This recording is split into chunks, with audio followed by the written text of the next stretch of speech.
उसके न चाहते हुए ये बड़ी मजबूरी में उसको ये जहर का प्याला पीना पड़ा है। जो प्रियंका वहां वायनाड से उसने नामांकन कर दिया, उसको कतई बिल्कुल स्वीकार नहीं है।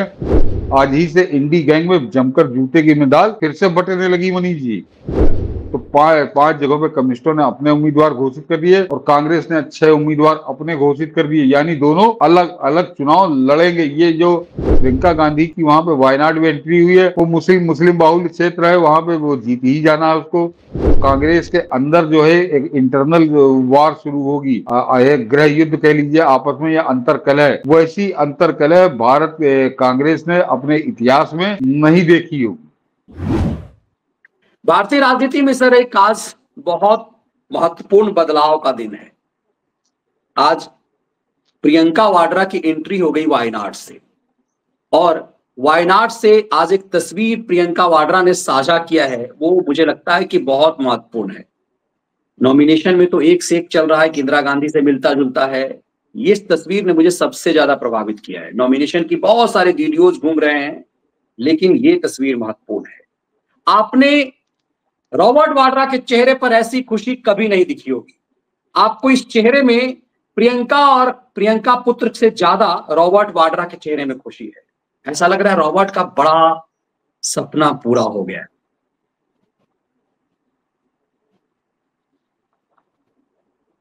मनीष जी, ये फोटो आज प्रियंका का नामांकन, केवल इतनी ही खबर नहीं है। आज का दिन जो है, आज की तारीख जो है, आज दर्शक कहीं नोट कर लें कि राहुल गांधी के पतन की आज ही से शुरुआत हो गई। राहुल गांधी के बड़े बुरे दिन आज ही से शुरू हो गए। और इसीलिए जरा आप गौर करिए कि वो, क्योंकि पूरा खानदान वहां पहुंचा था, तो वो ऐसा तो है नहीं कि वहां का बहिष्कार कर देता, वहां से चुनाव लड़के जीता था। तो आज उसने वहां जाने की औपचारिकता तो निभाई है। उसके अलावा कहीं वो बौराता हुआ दिख नहीं रहा, क्योंकि वो उसके न चाहते हुए ये बड़ी मजबूरी में उसको ये जहर का प्याला पीना पड़ा है। जो प्रियंका वहां वायनाड से उसने नामांकन कर दिया, उसको कतई बिल्कुल स्वीकार नहीं है। और अभी जब संसद के अंदर शीतकालीन सत्र में ही यह होगी, तो वहां पर ये पूरी तरह से राहुल को धो के रख देगी, क्योंकि इसको कम से कम बोलना चलना आता है कि कैसे बोला जाए। ये उससे ठीक है, उस राहुल गांधी से ठीक है। लेकिन मैं आज ही की तारीख क्यों कह रहा हूँ कि बड़े पतन की है, कि आज ही कांग्रेस को एक जो उसका बड़ा परम सहयोगी आप कह सकते हैं, आज ही से इंडी गैंग में जमकर जूते की मिसाल फिर से बटने लगी मनीष जी। आज बंगाल में खुलकर वहां पे जो एक हम बने और तुम बने एक दूसरे के लिए गा रहे थे, वहां पे कम्युनिस्टों और राहुल गांधी में एक बिल्कुल अलग अलग पाले खिंच गए। कम्युनिस्टों ने अपने 6 जगहों पे उपचुनाव हो रहा है, तो 5 जगहों पे कम्युनिस्टों ने अपने उम्मीदवार घोषित कर दिए और कांग्रेस ने 6 उम्मीदवार अपने घोषित कर दिए, यानी दोनों अलग अलग चुनाव लड़ेंगे। ये जो एक दूसरे के साथ होने की बात कर रहे थे, एक साथ मिलकर लड़ने की, तो कम्युनिस्टों में ये ममता बनर्जी की मैं बात नहीं कर रहा हूँ। ममता बनर्जी तो वहां लड़ी रही है। ये पहले जो एक होने की बात कर रहे थे, तो आज कम्युनिस्टों और कांग्रेसों में आखिरी जो एक तरह से उनका संभव वो साथी कह लीजिए, गठबंधन का सहयोगी, वो जो कम्युनिस्ट थे, वो भी आज छोड़कर भाग गए कांग्रेस को। और अब वहां पे एकला चलो रे वाली स्थिति हो गई। तो कांग्रेस को तो पतन की शुरुआत इसने कर दी। और मगर जो आज जो प्रियंका गांधी की वहां पे वायनाड में एंट्री हुई है, वो मुस्लिम बाहुल्य क्षेत्र है, वहां पे वो जीत ही जाना है उसको। उसमें कहीं कोई ऐसा तो है नहीं कि कोई बड़ी कांटे की लड़ाई है फलाना ढिमाका। उसके बाद मनीष जी, जो अंदर अब कांग्रेस के अंदर जो है एक इंटरनल वार शुरू होगी, गृह युद्ध कह लीजिए आपस में, या अंतरकलह। वैसी अंतरकलह भारत कांग्रेस ने अपने इतिहास में नहीं देखी होगी। ये दर्शक जरा इसको गांठ बांध लीजिए, और आने वाले कुछ समय में आपको नजर आने लगेगा। और इसीलिए वो जो वाड्रा बड़ा पूरी बत्तीसी अपनी दिखाते हुए फोटो खिंचा रहा था, उसकी बत्तीसी उससे छुपाए नहीं छुप रही थी, इतना वो खुश था। उसका कारण ये है कि अभी लोकसभा चुनाव में बड़ा अपमानित हुआ है वो। लोगों ने ध्यान नहीं दिया उसको, कि उसने मुंह खोलकर कहा था कि मैं अमेठी से चुनाव लड़ूंगा, और उसको उठाकर कूड़े की टोकरी में फेंक दिया गया था। और राहुल गांधी ने अपने नौकर को लड़वाया, जो अपने आप को राहुल गांधी का नौकर बताने में बड़ा गर्व महसूस कर रहा था। बाकी अमेठी के अब समझ में आ रहा होगा कि स्मृति ईरानी को हराने और उस नौकर को जिताने में उसका कितना भला किया अमेठी ने। ये अमेठी के अब समझ में आ गया है करीब 125 दिन के अंदर। और अभी तो 5 साल अब उनको झेलना है वहां पे। लेकिन वो तो बात की बात है। ये रॉबर्ट वाड्रा जो आदमी मुंह खोल कर कह रहा था कि मैं लड़ूंगा, उसको किनारे कर दिया था। तो आज वो कि उस पर कभी कांग्रेसी बात नहीं करते थे, किसी कांग्रेसी की औकात ही नहीं, वहां पर नेता कार्यकर्ता तो कोई बचा नहीं है, वो नौकर चाकर बचे हैं, तो वो कैसे विरोधी की बात करते। तो अब जो है प्रियंका गांधी जब संसद के अंदर बैठेगी तो उस समय वो बोलेगी मुद्दों पे, वो बहस करेगी, और उस समय राहुल गांधी ये किनारे होगा, और पार्टी के अंदर अब वो जो इंटरनल वार होगी वो बहुत महत्वपूर्ण होगी। आपको क्या लग रहा है कि प्रियंका वाड्रा दिल्ली से इतना दूर वायनाड में समय दे पाएगी? क्या जानबूझ करके प्रियंका को फंसाया गया है? नहीं नहीं मनीष, कोई मतलब नहीं, कोई मतलब नहीं मनीष जी।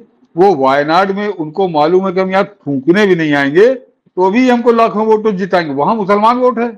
समझा करिए ना, वहां तो कोई लोकतांत्रिक, या आप लोकतांत्रिक प्रक्रिया की जब बात करते हैं, चुनाव की बात करते हैं, तो वहां होता है कि किसी भी नेता को चिंता होती कि हमारे यहाँ की जो जनता है उसका अगर हमने ख्याल नहीं रखा तो 5 साल बाद वो हमको वापस भेज देगी।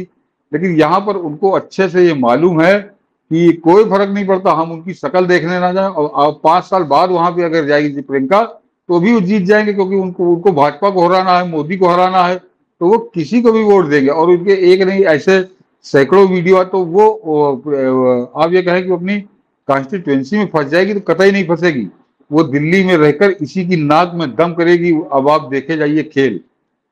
बिल्कुल। एक आप नई बात कहेंगे, देखिए पूरा कहीं तिरंगा नहीं दिख रहा, कहीं कहीं कांग्रेस का नहीं है। ध्वज नहीं दिख रहा। आश्चर्य ये है कि चलो ठीक है, आपने तिरंगा नहीं का अपमान कर दिया, कांग्रेस का ध्वज तक कहीं नहीं दिख रहा, सिर्फ इस्लामिक झंडा दिख रहा वायनाड में। तो प्रियंका वाड्रा का स्वागत ऐसे हुआ कि इन्हें पता है ये भीड़, ये जिहादी भीड़ लाचार है, प्रियंका 5 साल तक जाए या ना जाए, ना जा, ये कोई वोट फर्क नहीं पड़ता प्रियंका को ही करेंगे। और ये, इसीलिए ये अब ये अवसर इन सबको मिला है। और एक तस्वीर देखिए साझा, ये भी कह रही है कि चेहरे पर देखिए खुशी, इतने दिन से बेचारी हुई तो मांग रही।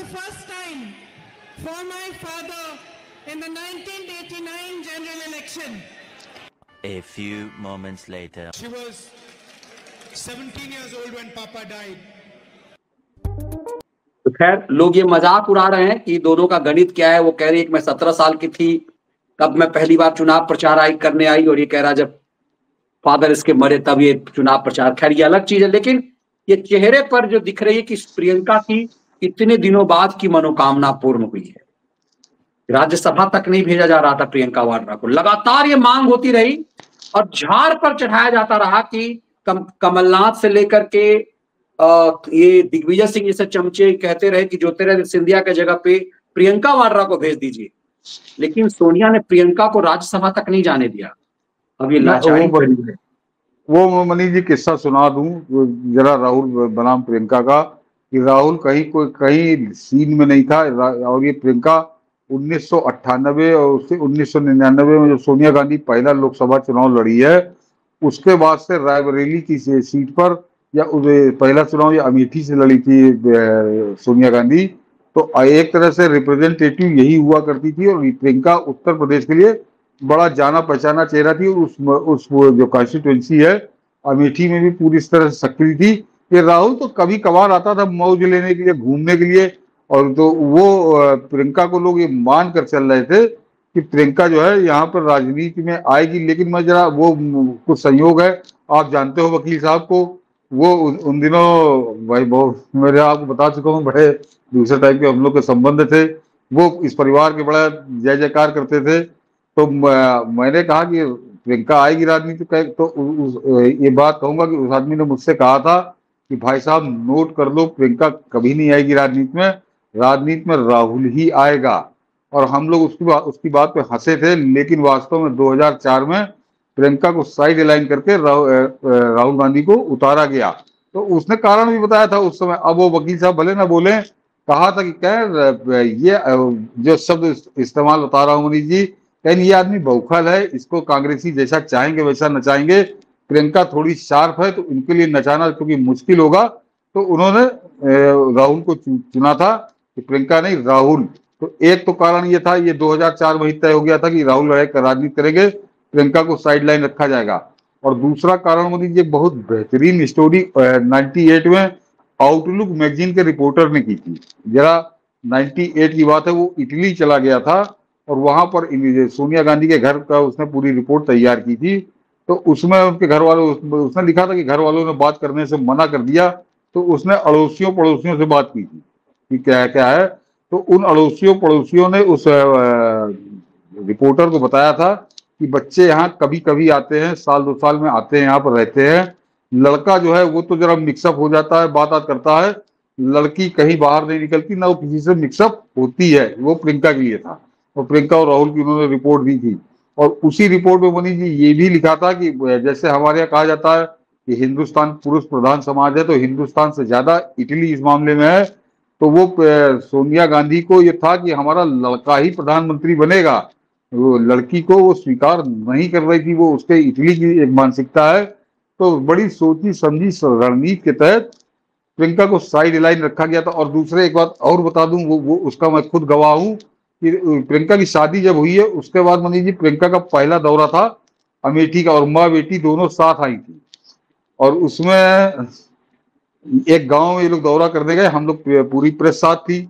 तो थोड़ा हम लोग थोड़ी दूर पर खड़े हो गए। ये अंदर जब गांव की तरफ बढ़ी तो सोनिया गांधी जहां खड़ी थी वहीं खड़ी रह गई, और पूरे गांव की औरतें घेर कर प्रियंका को आगे ले गई। यानी समझिए कम से कम 50 मीटर दूर प्रियंका को पूरा गांव घेरे खड़ा था। और सोनिया गांधी, मनीष जी यकीन करिए, अकेली, कोई नहीं था उसकी सिक्योरिटी के अलावा। तो वो सोनिया गांधी की समझ में आ गया था कि ये जो क्रेज है, ये सारा क्रेज इस लड़की का है, मेरा कोई क्रेज नहीं है। तो एक जगह आप कह लीजिए कि माँ बेटी के भीतर ईर्षा की भाव कि उसी समय ये तय हो गया था कि प्रियंका को राजनीति नहीं कराएगी। तो वो अपनी रणनीति में वो सफल रही। लेकिन आज इस मौके, इस मुकाम पे लाके स्थितियों ने खड़ा कर दिया है कि वो किसी मतलब का नहीं साबित हुआ। राहुल गांधी 2004 से 2024 20 साल में वो वही का वही है जहां वो था। तो बल्कि उससे और पीछे चला गया और नाश कर दिया। 2004 में जब वो आया था तो कांग्रेस की सीटें आई थी 144, और अब जब वो समझिए 20 साल बाद 99 सीटें, यानी उसने 45 सीटें घटाई हैं अपने कार्यकाल में, अपने कर्म से। तो 99, तो ये फर्क है राहुल और प्रियंका में। तो किसी भी कीमत पर ये स्वीकार तो नहीं करेंगे। और इसीलिए आप गौर करिए कि राहुल ने बड़ी अपनी नाकेबंदी तो की है, लेकिन अब जरा मुश्किल होगा। बिल्कुल अब मुश्किल होगा। और इसीलिए हमने कहा कि प्रियंका वाड्रा के लिए, मैं कई बार अपने शो में कह चुका हूं कि कांग्रेस जब हम कवर कर रहे थे तो पत्रकारों को एक हिदायत दी गई थी कि कभी भी प्रियंका गांधी का नाम नहीं लिया जाएगा। और सोनिया गांधी की तरफ से अघोषित रूप से एक निर्देश था कि प्रियंका वाड्रा की तारीफ नहीं करेगा कोई भी कांग्रेसी नेता, क्योंकि प्रियंका की तारीफ करने का मतलब था कि आप राहुल को कम आंक रहे हैं। तो लगभग 2.5 दशक से प्रियंका को दबाया जा रहा था। इसीलिए हमने उस तस्वीर से बताया कि क्यों रॉबर्ट वाड्रा आज ज्यादा खुश है।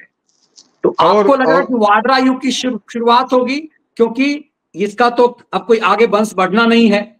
अब 57 वर्ष में क्या ब्याह कब करेगा, कब बच्चे होंगे?